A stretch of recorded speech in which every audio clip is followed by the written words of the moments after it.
Selamat siang sahabat data Statisi Mania. Kita kembali hadir dalam sebuah program yang disebut sebagai podcast Kopi Flores. Tapi sebelum saya berbincang dengan seorang tokoh atau figur, saya menikmati kopi saya dulu.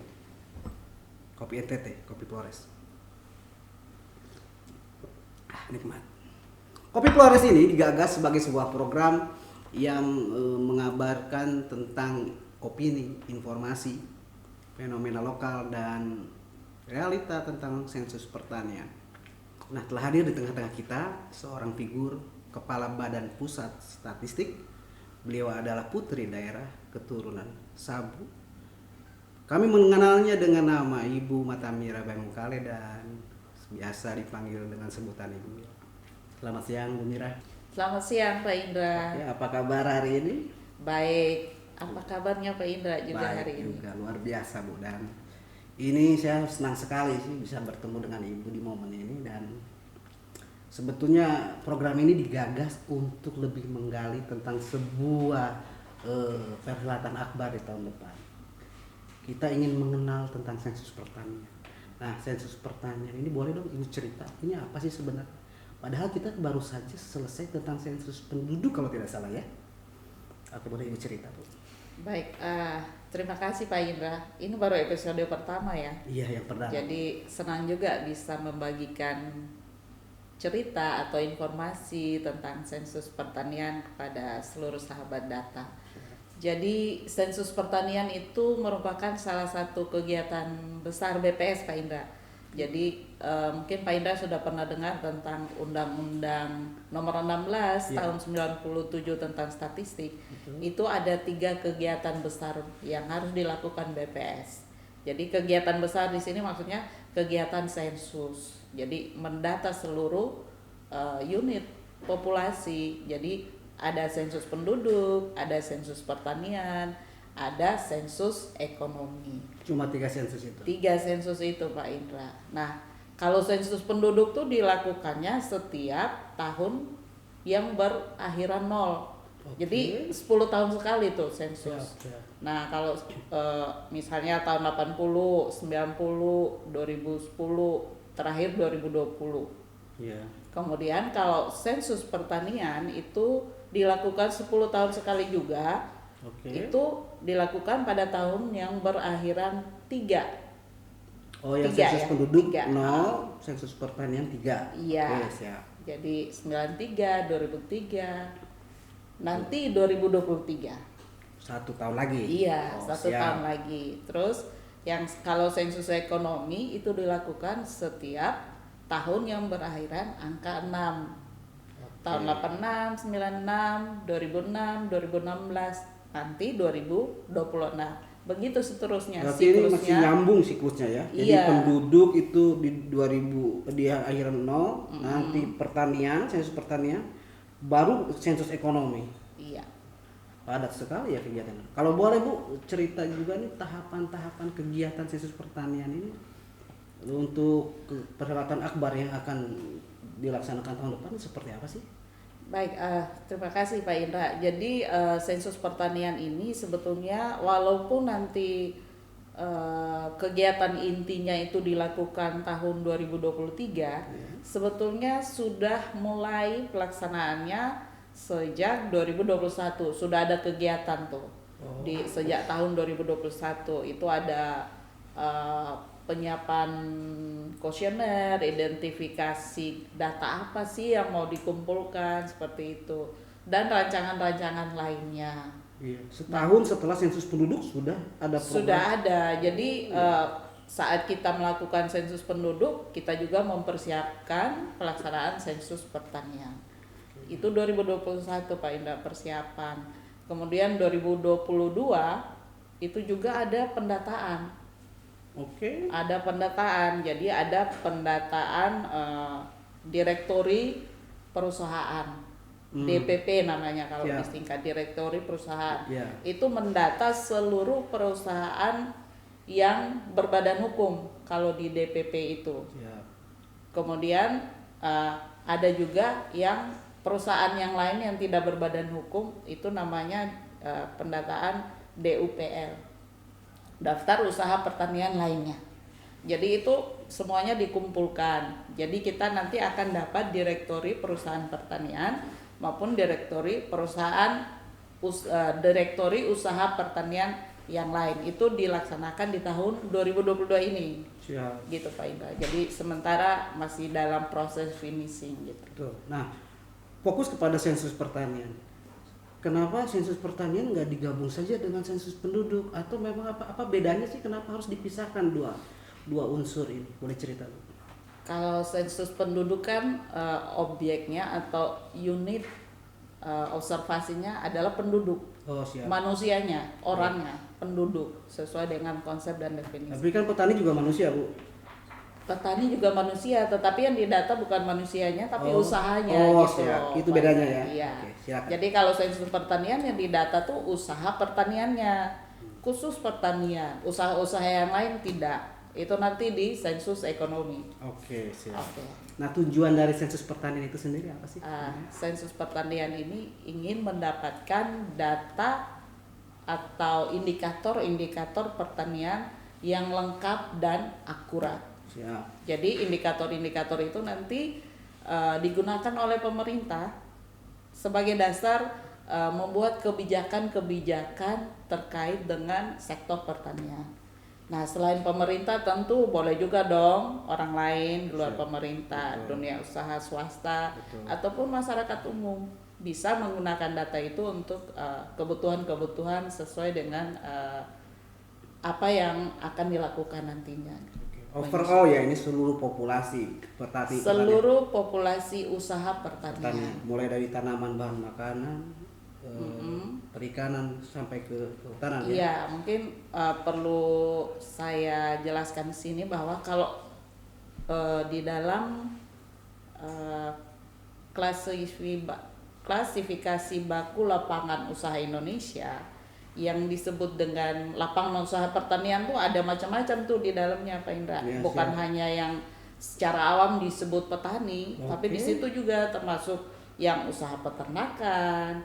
Oh, masuk pertanian? Iya, masuk pertanian, Oke, siap. usaha perikanan, jadi nelayan-nelayan, atau yang tanam rumput laut, atau yang usaha kehutanan, misalnya yang ambil madu di hutan. Oh, ambil madu itu masuk usaha kehutanan ya? Iya, itu usaha perorangan mungkin ya kalau ada dan sebagainya. Jadi seluruh usaha di pertanian tanaman pangan, perkebunan, hortikultura, peternakan, perikanan, kehutanan, termasuk jasa pertanian itu akan didata di sensus pertanian. Siap.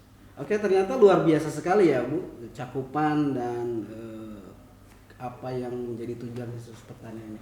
Tapi sebelum saya tanya-tanya ke Ibu lebih lanjut, silakan dinikmati kopinya, Bu. Tadi iya. nganggur tuh. Makasih Pak Indra, saya coba dulu kopinya. Iya, ini kopi dari Bajawa, Bu. Dari Bajawa ya. Kepulauan Flores. Wah, lumayan enak nih Pak Indra. Iya. Ini racikan dari barista. Barista ya. Ya, dari barista itu jargon berita resmi statistik atau baca cerita ringkas statistik. Itu program lain dari BPS Provinsi. Iya, oke. Oke, nah kita lanjut lagi ya ke sensus pertanian ya, para data mania. Nah, Bu, kalau boleh saya tahu, ini sebetulnya cakupan sensus pertanian ini dasarnya apa gitu? Apakah ini hanya dilakukan di NTT saja atau di mana gitu? Kalau boleh saya tahu. Baik Pak Indra, jadi sensus pertanian karena ini program nasional, sensus program nasional artinya cakupannya seluruh Indonesia. Oke. Jadi di NTT, di Papua, di DKI Jakarta, pokoknya seluruh Indonesia akan melakukan sensus pertanian di tahun 2023. Serentak Pak Indah. Nah, sensus pertanian ini sebetulnya juga merupakan rekomendasi dari PBB loh Pak Indra. Oh ya? Jadi dari badan yang namanya FAO, Food and Agriculture Organization. Okay. Nah, dia ada program satu yang namanya World Program for the Census of Agriculture. Jadi WCA. Itu bahasa sabu ya Bu? Itu bahasa sabu Pak Indra, makanya saya agak susah kan, walaupun orang sabu tapi ya gitu kan, kalau ngomong bahasa sabu agak Oke, siap. Jadi kenapa harus ada rekomendasi dari sana Pak Indra? Iya. Karena data yang dihasilkan antar negara itu harus bisa diperbandingkan, jadi harus berstandar internasional. Maksudnya diperbandingkan gimana maksudnya? Diperbandingkan antar negara. Jadi kalau misalnya Pak Indra membuat definisi, oh usaha pertanian itu harus yang orang punya usaha yang harus dijual, Oke. misalnya. Ya. Tetapi standar internasional nggak harus dijual juga Pak Indra. Kalau Pak Indra menanam bahan makanan pokok, misalnya orang Indonesia makanan pokoknya beras. Kalau Pak Indra tanam padi, walaupun tidak dijual, itu sudah masuk sebagai usaha pertanian. Tunggu saya ralat. Makanan pokok Indonesia nasi Bu, beras sama ayam. Ya Pak Indra, yang ditanam itu kan padinya Siap. Jadi tidak ada usaha makan beras. Oke Bu Mira, tadi kita sudah berbincang-bincang tentang betapa pentingnya sensus pertanian ini. Nah, Ibu memaparkan bahwa ya cukup gamblang. Nah, kalau boleh saya tahu, ini sensus pertanian ini sensus yang keberapa sih Bu? Kalau dari sejarahnya? Pak Indra mau ngitung nggak? Soalnya sensus pertama tuh tahun 63. IQ saya lumayan tinggi sih, 300 berapa Tinggi, gitu ya. walaupun ya tinggi betul. itu IQ Nah, ya. sekarang coba hitung. Oke. Sensus pertama tuh tahun 63. 63. Hitungin ya. Oke, 63. Terus 73, 73, 83, 83, 93, 93, 2003, 2003. Oke. 2013. 2013. Berarti 2023 sensus yang Ketujuh. iya, sensus yang ke-7 Pak Indra. Oke, baru 7 kali berarti ya. Iya, sudah yang ke-7 kali ini Nah, Pak Indra. kalau Udah boleh saya banyak. tahu, ini sensus pertanian ini kenapa sih dihususkan? Harus ada sensus sendiri untuk pertanian nih, kalau boleh saya tahu gitu. Kalau yang pertama tentunya karena cakupannya Indonesia ini kan petaninya masih cukup banyak Pak Indra. Usaha pertanian itu cukup banyak. Jadi Iya. kalau digabung dengan usaha yang lain tentu berat banget Oke. kerjaannya. Jadi memang dipisahkan. Nah, yang lain lagi karena perekonomian Indonesia itu masih ditopang oleh Pertanian. sektor pertanian. Sektor pertanian, Ya, oke. sektor pertanian. Kalau secara nasional itu tahun 2021 kontribusi sektor pertanian itu masih kedua yang terbesar setelah industri. Setelah industri. Setelah Oh, yang pertama itu industri ya. Pertama industri, kemudian sektor pertanian itu masih sekitar 13%. Itu nasional. Iya, nasional. Nah, kalau NTT sendiri? Kalau NTT itu paling besar Pak Indra. Sektor pertanian itu kontribusinya paling besar terhadap perekonomian NTT. NTT yang notabene mendapatkan berkat 4 bulan hujan, justru kontribusi dari pertanian yang lebih besar ya Bu ya? Iya, jadi masyarakat kita masih banyak bergantung sektor pertanian. Oke. Dan kontribusi secara ekonomi kontribusinya terhadap PDRB NTT tahun 2021 itu masih sekitar 27%. Saya suka dengan angka-angka ini. Ibu Iya, bisa Pak. menjelaskan begitu rinci sampai ke angka, sampai ke persen. Luar biasa, IQ-nya Bu Mira ternyata lebih tinggi dari saya. Oke, lanjut Bu. Ini terkait resolusi. Ibu Mira, harapan-harapan ke depan terkait kegiatan sensus pertanian ini. Ini seperti apa sih? Boleh disapa ke para data mania kita ini. Baik, terima kasih Pak Indra. Selamat siang, sahabat data. Jadi pelaksanaan sensus pertanian ini tentunya kita bersama-sama mengharapkan bahwa sensus ini akan berhasil untuk mendapatkan indikator-indikator pertanian yang nanti akan digunakan oleh pemerintah ya, pemerintah pusat, pemerintah provinsi maupun pemerintah kabupaten kota di dalam menentukan kebijakan-kebijakan di dalam pengembangan sektor pertanian. Khusus NTT karena kita petaninya masih banyak dan tentunya harus ditingkatkan taraf hidupnya, maka harapan kami kepada seluruh petani, seluruh pengusaha yang bergerak di sektor pertanian agar nanti bisa memberikan data yang benar sesuai dengan keadaan di lapangan. Jangan ditambah, jangan dikurangi. Jadi kira-kira itu harapannya Pak Indra. Dan untuk yang bukan petani, tolong disebarluaskan kepada para petani agar mereka bersiap-siap menyiapkan data-data nanti yang dibutuhkan terkait dengan usaha pertanian. Usaha pertanian itu bukan hanya yang berbadan hukum, tentunya juga usaha rumah tangga. Petani-petani yang tiap hari ke kebun, mungkin ada catatan-catatan tentang usaha pertaniannya, itu nanti disiapkan. Seperti itu mungkin harapan kami kepada seluruh sahabat data dan juga seluruh masyarakat di Provinsi Nusa Tenggara Timur. Mari kita sama-sama mensukseskan sensus pertanian 2023. Oke, luar biasa. Nah, 2023 itu kalau boleh saya tahu Bu, sebelum closing statement dari saya, itu di bulan berapa kira-kira ya? Sensus pertanian itu pendataannya akan dilakukan di bulan Mei. Bulan Mei. Oke. Iya, bulan Mei 2023. Siap-siap bulan Mei loh ya. Iya. Oke, baik. Terima kasih Bu Mira atas kehadiran Ibu Mira pada episode perdana ini dan kami bersyukur bisa mendapatkan momen yang berharga ini.